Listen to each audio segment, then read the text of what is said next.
football clubs. Wolverhampton Wonderers play at Molineux and are one of England's best known sides. But are they a big club? Subscribe now to see how they compare with other big football clubs. Wolverhampton Wanderers have won an impressive 9 major honours, but this still leaves them behind the very most successful clubs. Their total attendance since the beginning of the league leaves them in 12th place.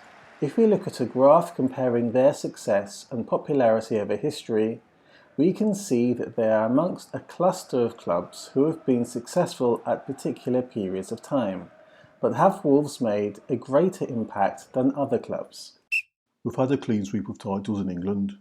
Wolves have won a total of 3 league titles, 4 FA Cups and 2 League Cups.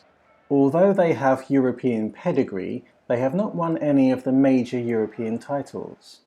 Molineux's a legendary ground. Wolves started out in the first season of the Football League with average attendances, and this did not change for a fair few years. It was not until 20 years later that some improvement could be seen, but by that time other clubs had gradually been getting better averages. Indeed, the breakaway by other clubs occurred when Wolves were in the second division. As they were in the second division, and even for a short time below, it's no surprise that Wolves were left below the top flight average for some time. But in the early 30s, promotion back into the first division saw them increase their average significantly, and we see them rise above the average for the first time in their history in 1933. They'd remain at the top flight average for most of the 30s until getting above those numbers at the decade's end. As their return to football after the war was successful, Wolves were able to maintain good crowds, only dipping to the top flight average in an off-season. They then stayed at or above the top flight average all the way to the 60s. This was when they started to experience difficult time in the league, but they did not go far below the average when in the second division, and it was promotion that sparked average attendances to once again go above top flight averages in 1968. The 70s would see the club just not able to keep up the pace, apart from in 1980, when things looked to be on the up. This encouraged the club to grow the stadium, but the expense incurred caused problems to the running of the club in an economically difficult time for the country and especially for the local area. This resulted in falling numbers along with the club's fall from grace in the league. They hit rock bottom in the mid-80s, with attendances averaging near enough what they had at the beginning of the Football League nearly 100 years prior. But Wolves' gradual improvement saw a healthy return, and the club were able to get just above the top flight average for a season whilst still in the second division. Average attendances would continue to be below the Premier League averages, but we cannot say that they were too far below.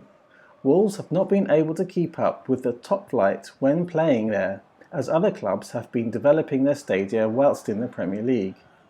When Wolves are in the second or even third division, they experience slumps in figures, but they are no longer drastic, and the club gets fair numbers in the Premier League even if they are not able to challenge for the top flight average. We changed European football. As champions of England in 1954, Wolves would see how they compared against clubs from abroad. They made use of floodlights for evening matches against a range of opponents, culminating in the match against what was thought to be Europeans' best side, Honved. This team included 6 of the magical Magyars who had beaten England at Wembley 6-3, and it was the Hungarians who seemed to settle first on the mud pie pitch. But the hosts came back and licked the greatest club side in the world. The idea of competition between the best teams in Europe in glamorous floodlit games, and media claims that this meant Wolves were the greatest side in Europe, helped inspire the introduction of the European Cup the following season. Our players bossed the nation. It can come as no surprise that 8 of Wolves' best ever 11 come from the 50s, as this is when they were the dominant force in English football. But we have also included the defender who captained the club in their rise to the top, then went on to manage them over that period, Stan Collins, and later additions, long-serving John Richards, plus top scorer by some way, Steve Bull. We made a massive impact on football. After taking part in local competitions and in the FA Cup, Wolves started their league history as one of the 12 founding members of the Football League. They finished third place in the inaugural season and won their first FA Cup in 1893. But gradually their league finishes lowered. They improved again with another third place finish, but over time they would start to struggle, and in 1906 they were relegated. They spent the remaining pre-war years in the second division, but whilst there they won their second FA Cup. Wolves returned to football as a struggling side in the second division and were soon relegated into the third division north. Their recovery was immediate as they promptly won that division, then pushed for promotion in the mid-20s. Their form dropped off towards the end of that decade, but by the 30s they had improved and soon after won the second division title. Wolves would then take a while to re-establish themselves in the first division, but at the end of the 30s they would finish the league in runners-up spot twice in a row. The Wanderers had returned. Strong form continued after the war, with Wolves coming close to the title on a few occasions, and their FA Cup win in 1949. Then, after a brief dip, Wolves really reached their peak. Their first league title in 1954, continuous top-of-the-table finishes, then back-to-back league titles at the end of the 50s. This period was polished off nicely with their FA Cup win in 1960. However, moving into the 60s was not so easy, as Wolves experienced some lean years taking them towards relegation. They would only stay for 2 seasons, then started to make their way up the league again at the end of the 60s. The 1970s saw Wolves steer near the top of the table at the decade's beginning, and they won the League Cup. But they had started to slip down the division and were eventually relegated. They reacted and won the second division title immediately, but would struggle most seasons in the first division. This was apart from in 1980, when a strong league finish was accompanied by another League Cup win. But the early 80s saw the ultimate decline after stadium developments they could not afford and the local impact of recession.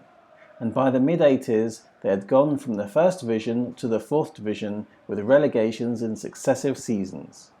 It even took the club 2 seasons to come out of it, winning the fourth division at their second attempt. They made short work of the third division, winning that one too, but would then spend 15 years in the second division. After spending a short spell in the Premier League, Wolves spent a few years challenging for promotion again, and finally won the second division in 2009.